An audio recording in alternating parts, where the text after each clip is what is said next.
Welcome to The Real Deal with Empire. I am your host, Ali Fawaz. As always, this is the show where we don't just talk about transactions, we talk about transformation. And this month, we've been really highlighting and focusing on community, culture, public spaces, things that shape a community and bring communities together. And today's episode is no different. Today, we're spotlighting the City of Dearborn. And in particular, we're talking about the Dearborn Summer Market. And joining me are two incredible leaders that are behind the movement. Amanda Sancen, she's the Special Events and Outreach Manager for the City of Dearborn. And we're also talking to Deena Berri, the West Business District Liaison. Now, this isn't your typical market. It's a reimagined experience that centers around small businesses and community connections. It's held at the newly activated Peace Park in West Downtown Dearborn. And we're talking about how it came to life and how it's evolving and what it means for the future of the downtown Dearborn area. So let's jump into it if we can. Let's do it. Welcome, guys. Thank you guys for joining me. Appreciate you guys being here. Thank you. Thank you for having us. So let's kick things off with, I guess we'll start out with some questions here. What sparked the idea for the original market and how did it evolve into the Dearborn Summer Market that we see today? Absolutely. So I can start us off. So our team, myself and Deena, we started with Dearborn in 2023. So we weren't around for the initial launch of what used to be the Dearborn Farmers and Artisans Market, which I believe started in 2011. And so when our team came on board, we inherited that market. We did rebranded Dearborn Summer Market. And the reason we did that initially, and really right when we started, was because we wanted the flexibility to adjust to what the community wanted and needed for this event. And so when we first started, it was every Friday. People really expected the farmers to be there. It was a very heavy event that happened every week throughout the summer. It was about 14 scheduled dates minus some holidays and things there. And really, when we went through that first year, and I know Deena probably has some things with it too, it was what we were looking for and noticing was how did the community interact with the event. When we first started, we were actually on the street of West Village Drive in Dearborn. We weren't in a park, we weren't in a flat space. So that also posed some challenges for our team and for the setup. While it did go well and we were really happy with the increased community coming out to see us and we're excited about the launch of it, we did take the time and reevaluate after that market to see how we wanted to move it forward in 2024 after our team have sort of gone through those first few things. And now where we're at, to jump up would be we're in 2025. We've gone down from 14 dates to 3 solid dates once a month. Okay. And we've transformed it from this Dearborn Farmers Market structure that it used to hold into an artisan small business incubator structure, really. And that's kind of where we're hoping to continue to take it. And that allowed us to utilize our resources, our team capacity, and budget further each of those dates. Interesting. Mm-hmm. I guess what inspired that transition into, what it's become today? I think it was maybe 2 years ago is when that transition started happening. Was there some kind of spark that inspired the transition? I think from what we know is that we went through what we inherited as far as the schedule, and what we all kind of noticed and discussed was that we didn't get the foot traffic for every date. We were still getting the expectation of having a lot of produce on site, and we're lucky to be neighboring to a lot of different farmers market in our region. So we were noticing that the farmers for us on our Friday nights weren't really able to commit because they're harvesting for the next 2 days for the Saturday and Sunday markets. Yeah.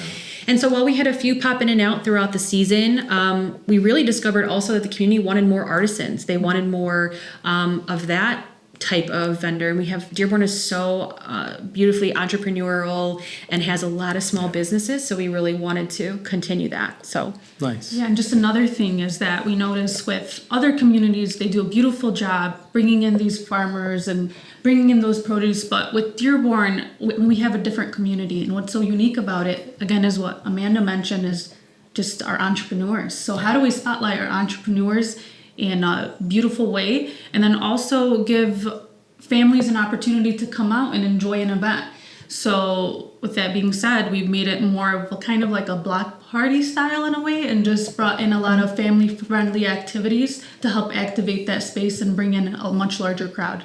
Yeah, I like that because it does bring a certain level of uniqueness, if you will, right? Not to say that, a farmer's market's a farmer's market, it gets boring. No, there's always fun things and enjoyable things, but it's just such a different spin on it. It's refreshing, I guess, is a way to describe it. I'm glad to hear that it sounds like it's been received pretty well by the community. Otherwise, I'm sure you guys would have pivoted by now. So you've turned this into more than a market, as you say, right? It's a whole experience. But I guess why was it important to create that space, if you will, right? Was there anything when it comes to that space? What are the values that you guys are looking for from that? Yeah, I think for the Dearborn Summer Market, our values are, one, we want to make the event accessible to everyone, right? So whether that means it's a family bringing their kids to take advantage of the free opportunities that we have on site, and they can still come to the event. They're always free for entry, but also free activities that everybody can enjoy. Making it so that if you did want to shop and you did want to frequent the small businesses we had there, and that opportunity was there. So it was really important that these events that we focus on through the downtown districts have that element of making sure it's accessible and everyone feels welcome. And it's really important to create those within the downtowns for us, as we serve primarily the downtown development authorities, which means we really do focus on making sure our brick and mortars around these public spaces are also engaged and have the opportunities to interact with the community in the spaces we choose. So and again, it's just really important to be able to bring the people together and make sure everyone feels like they have a piece of what that event can bring for them. Nice. What kind of feedback have you guys been receiving on the impact of the events you guys are putting on? Absolutely. We have a few things for sure. I know that, this is the first year at Peace Park West, which is a huge difference for us. The park was built for this. So we're essentially really excited about collecting the data and the feedback from us being right there, right in the hub in the middle of it. But the feedback we received in the past is, I have a stat too, our first year we had 45 applicants to participate for the year, which was pretty good and was an increase from the years prior to our. This year we had 90 apply in the first window and we're up to 130. So the feedback we've received from the interest to be part of the event has been huge. And the community so far, and I know Deena has more insight on this too, has been super happy with the assortment we've brought in. We've had feedback too that's also provided us some things that we want to bring in and continue to change, as that's what our goal is to adapt to what the community wants. So far it's been positive, and I think the businesses around Peace Park West too have had some good feedback as well. I mean, I could say for sure our businesses are really happy that we're bringing the crowd in, and this helps them gain attraction and traction into their businesses. So as we're serving the Downtown Development Authority and assisting these businesses, giving them the opportunity to market themselves and giving them the opportunity to have more people come into their businesses. So I think that's one of the best outcomes. Was there ever any concern that maybe some of the businesses would feel like the event's hindering their traffic in any way or going to get in the way? Obviously, the Dream Cruise is the thing that comes to mind, right? Where the local businesses there every year kind of roll their eyes at the idea of it. Was there any fear that might be something that you guys would have to worry about, or was that something that was eliminated pretty quickly? So they were pretty excited. They're always begging for more events. Okay. I mean, I could tell you, I have a great close relationship with the surrounding business owners, and they're always like, bring as many events as you can. We want more people here. We want the space activated. I mean, we've been waiting for this park to open. So we've honestly got pretty positive feedback from them. That's good to hear. Yeah. And I think when we ever, the things like closing the roads down for safety, or when we do have to make those accommodations to best serve the safety and health of our attendees, we do our best to always communicate with the businesses ahead of time, as I'm sure many other communities do. And that's not to say that we haven't had challenges, because we've had to bounce from site to site till the park was open. And so we've taken that feedback as we can and tried to balance what we have to do for safety and how do we make sure that we still take the feedback from the businesses seriously. Yeah. Now, you guys spotlight a wide range of small businesses. When it comes to picking and choosing the vendors that participate, is there a criteria that you guys look for? Is there some kind of standards that they have to meet for that? What does that look like? Yes, especially as our applications increase, especially in that initial window. We've what we did was we have a review committee that has a basic scorecard. So for that first wave, when we're doing the onboarding for that first, section of vendors, there's essentially things like, are they Dearborn based, which plays a role? Have they participated in good standing with the city? Do they have? How are we able to look at their work? Can we see it, whether it's through social media platform or a website? How unique is it?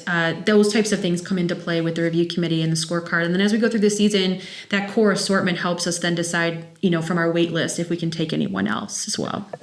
Then another thing would be our non-compete policy.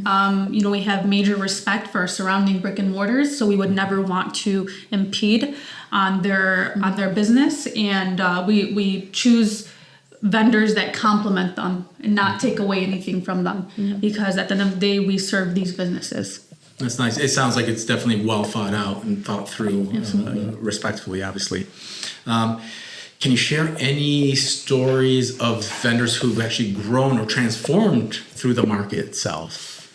I think there's a handful of different stories from vendors, and what's interesting this year too is we have a lot of new vendors, so I'm really excited about the stories we're learning about them. One thing that's pretty cool is, we're about floating between, as we're going through onboarding, about 50% of our core assortment is Dearborn based, and about, I think, we're in 42% of that's women owned, which I think is pretty cool. So we have one of our vendors, Modern Jericho. They actually have been part of our market since we've been on board. They also are part of a program that Dearborn did, the AWBC program, which was a business cohort that was also in partnership with the city. So it's really cool to be able to see these vendors not only participate in events, but also go through these programs that help them, work on their business as well. We have a bookstore that sells a variety of different cultural books all around the world. So he's been with us for a bit. We've got there was another one. We have some of them who are full-time artists this year, which we really like. So there's quite a few different stories, but those are a few that stand out. You talk about the incubator component. Have you guys had anybody who didn't necessarily have a brick and mortar, but they started that way with you guys, and then it transformed into a brick and mortar, or at least it's helping them get to there? Is that kind of part of the intent on the brick and mortar? On the incubator side, or can you elaborate a little bit more on what it means to be an incubator through this program? I think one thing with this program in particular, because our goal is, again, to get them the time at the market within Dearborn. And one of the big components about the Dearborn City Market, anytime you're selling product in Dearborn, there's a city ordinance, you have to have a street vendor license.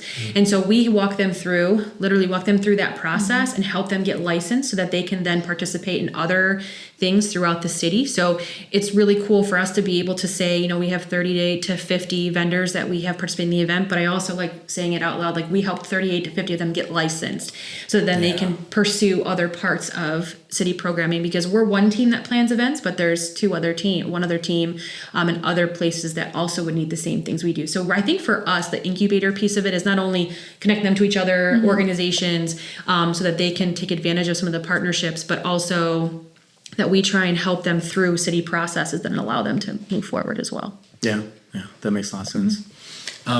You mentioned collaboration with city teams, right? How important is that to making this whole thing work?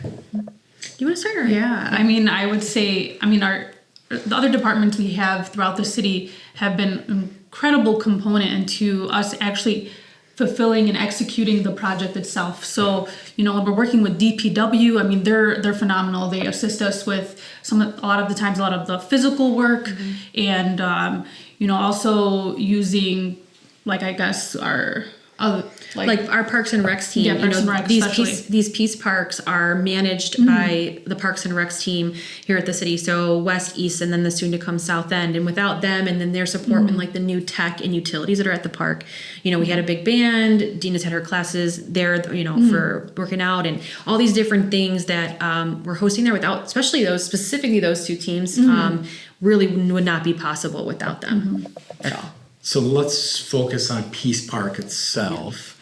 How did you guys determine that's the spot for it? How did that come together? Well, it was definitely when we bounced from a street to a Yeah. parking lot, and we were just waiting in 2024 for the park to be open. I mean, it was built with these types of events in mind. It's got the utilities that we need. It has the things that you would normally have to bring in. One which eats at your budget, eats at your capacity, and this park has the things that we need. It has the stage for the events that have as entertainment. It has a speaker system. It has the things that we would normally be a challenge to get to, again, a street or a parking lot or something that's different for us. So it definitely was for that purpose, but also of its location. I think the idea of where it's at, Central and West downtown, we're very lucky to have 2 public parking decks right next door, and it's a very walkable part of West downtown. Exactly. I mean, I think especially with this Peace Park, it's state of the art. It has all of the resources, and like it's a perfect facility for people to congregate. I mean, that's its intention. And like Amanda said, we've kind of been homeless for a minute. We didn't really have the perfect space to utilize, and now we have that. And we're so grateful to our administration to be able to bring that into life. Yeah, it really is. When a city, a municipality can take the time to think things through far enough to say, okay, let's plan accordingly, and this space is going to have these kind of uses versus, well, let's reshape it and make it work for that. Right. It sounds like this was from the ground up, properly planned. So it's nice to hear that there's that kind of level of planning and dedication to this kind of program. For someone who's never been, walk us through what happens from 4 to 8 p.m. on market night. What can somebody expect? Absolutely. So when you come into market night, you're going to be welcomed by our team at our info tent. We'll always have different information, whether it's, flyers, our team members there talking to you about what's going on today, but also what's going on in the future. We may also have other internal teams that join us. Sometimes like Parks and Recs joins us, sometimes different teams who have things going on. And you'll walk in and you'll be greeted by whatever entertainment or programming we have on the stage. So for June, we had a band. For July, we're going to have another band that's being provided by our partner, Galata Sweets. So we'll have a cultural musical element to that in July. So you'll be introduced by that. And then to your left and to your right, you'll have our concrete pads that have our different vendors. So like I said, we started with about 38 stations in June. We're working our way up to 45 to 50 throughout the season. And then you'll also see kind of scattered throughout the park, like our our water partner who's providing waters to the community for free when they're there. Phlebotomy Career Training Center, who's doing that for us. You'll see Dearborn Center, who's our partner as well. So you'll see like our partners scattered throughout the space. You'll see 2 food trucks who have been part of the Peace Park food truck program through Parks and Recs. So you'll see Custard Co. and Big Red's Barbecue. And then again, you'll see in the plaza across the street, the brick and mortar's open. We're hoping to expand our space there, and then you'll see the activities throughout as well: balloons, face painting, inflatable games, all the things that are there for the families. You talk about the balloons and the face painting and so on, and that's the artisan side, right? And the artisan goods. How do you balance the businesses and the family fun? Like, is there a pointed effort to balance that stuff? I think so. And I think Deena, one thing I love about working with Deena is she's very in tune with those activities and what the community wants as well. And we have some core ones that we have found over the last few years. Like, people love face painting. They will love the balloon twister. They love a caricature artist. Like, those are the things we always make sure are present in events like this. And then we go from there. And we always do make sure that the majority of our site plan is dedicated to the businesses and those that, are there for the event in that sense. But the activities have just as much of an equal pull in these events, because that's really what helps them become accessible to everybody, because we make sure that as many as we can have is free to the community. And I just going off of that, we utilize exclusive event rentals. We have to shout them out because they've been a phenomenal partner as far as like bringing in these inflatable games and like tables, tents, and so on. And they were located right on Howard, like right around the corner. And they're one of those businesses that grew and moved on. And we still manage a beautiful relationship with them, and they assist us so much during our events. And there's another one that comes to mind too, similar, is Kid Chemist. Yep. She does demonstrations at a lot of our events, and she has a Dearborn location. She's also open, I believe it's in Novi, so don't quote me, but she's a partner with us on this event as well. And then we have additional like KW Legacy and things of that nature, and people signed on throughout the summer. But she's another one who was somebody that we worked with, and as well was a vendor who then continued to expand their brick and mortars. Nice. Is there a cap? Or, obviously space has to be something that is a factor, and there's going to be a limit. Are you guys close to that limit? Are you guys capping off at a certain point? And how's that look? For us, there's a few different things that determine our cap. One is, of course, the space, and we are looking to continue to grow this event and activate not only the park, which we've been doing, but the street in front of the park and then the plaza that's across, because again, they were all sort of renovated in that same concept with the Peace Park. So we're going to start that growth this year.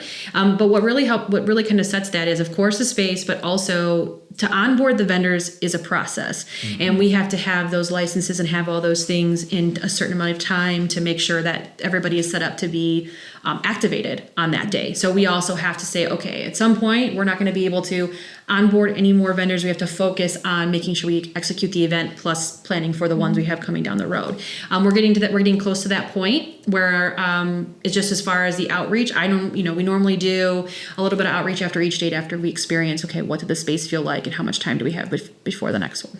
Yeah.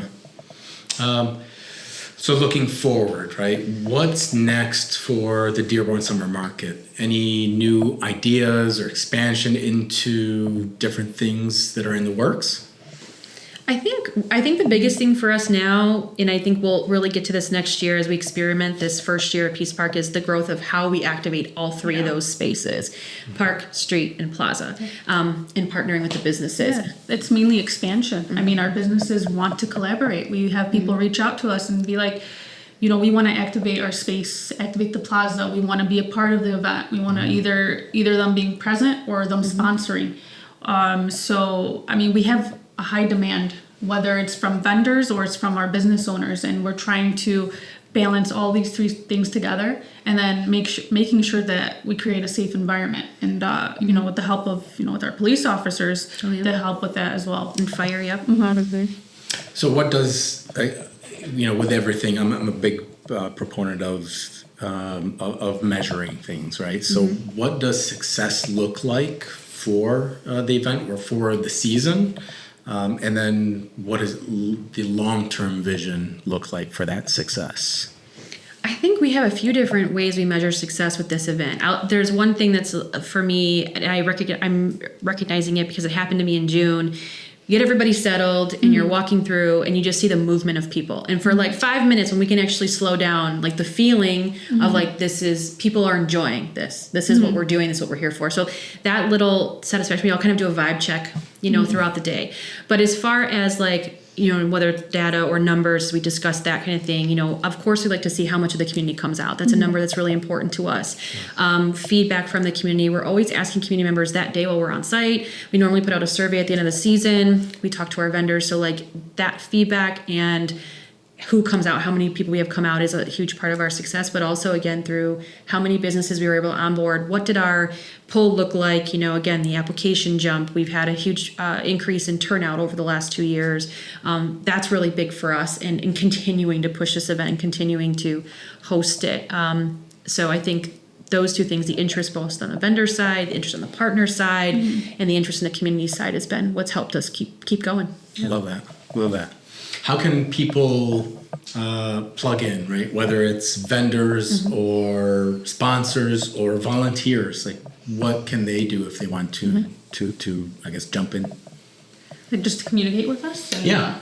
I mean, we're very present during the market, so they're not shy. That's the best thing about our community. People are very opinionated. People are very outspoken, and we love that. So we always accept their feedback and accept their proposals and their ideas, and I think that's where we can bounce off ideas from each other and learn from each other. We are very accessible through email, through our Downtown Dearborn account.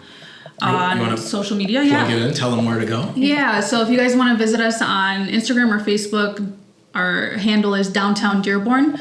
Just shoot us a DM. One of us will answer. And you could also check out our dearborn.gov. We've got the summer market. Yep. And we've got the www.dearbornsummermarket.com is where we post the activities, the list for the season, and links to some of the items as well.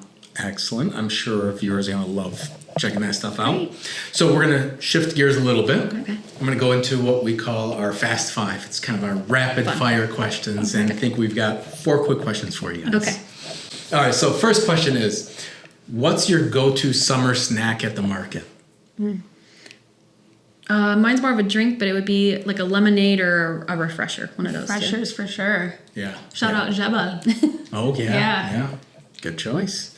If the market had a theme song, what would it be? I think this one comes to mind because we were doing some promotions. Feels Like Summer by Samuel Jack. That to me is the one that I think of. Okay. Good choice. I like that one. Maybe like Calvin Harris has like a summer song too. Not sure. I like it. Biggest vendor surprise that you've ever seen there? That's a tough one. I think, what surprise for me has been the amount of product that they'll bring or where the product's originating from. I think that's pretty cool. Sometimes those surprises of where they've curated their assortment. Yeah, like maybe modern. Wait, is it we have our Palestinian vendor. She brings in like olive oils, so we get to do like little olive oil tastings. She has like za'atar and like different herbs and stuff. I love that. So I think that was like a big surprise. So there is not, I guess to deviate before we get to the last question, is there any requirement for folks that are at the market, vendors that are attending the market, that says, well, they have to have Michigan products or anything like that? That's a typical thing that you'll see at some farmers markets. Is that something that you guys require of your vendors? We don't require that it has to be Michigan made for this one because we support a variety of different businesses. So they're not necessarily always Michigan made. The business has to reside in Michigan. That's obviously the key thing for that. But yeah, especially because a lot of our vendors curate from different places around the world, which is pretty cool. Which I think that that adds to the uniqueness of the events that you guys bring to the market. All right, last one. One word to describe the vibe at Peace Park on market night. I guess it would be 2 words. 1 word from you, 1 word from you. I'd say vibrant. Okay. Yeah.